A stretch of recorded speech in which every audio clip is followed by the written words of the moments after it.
রাস্তায় দায়িত্বে ফিরেছে ট্রাফিক পুলিশ। গতকাল কর্মবিরতি প্রত্যাহারের পর আজ সকাল থেকে রাজধানীর বিভিন্ন সড়কের যানবাহন নিয়ন্ত্রণ করছে ট্রাফিক পুলিশ। সাথে রয়েছে সাধারণ শিক্ষার্থীরাও।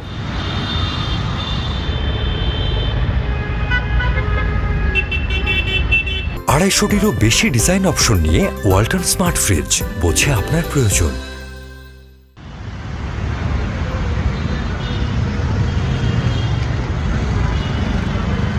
6 আগস্ট 11 দফা দাবিতে কর্মবিরতিতে যায় আন্দোলনরত পুলিশ সদস্যরা। গতকাল রাতে অন্তর্বর্তী সরকারের স্বরাষ্ট্র উপদেষ্টা এম সাখাওয়াত হোসেনের সঙ্গে বৈঠকের পর কর্মবিরতি প্রত্যাহারের ঘোষণা দিয়েছে তারা। আজ থেকে তারা দায়িত্বে যোগদান শুরু করেছেন।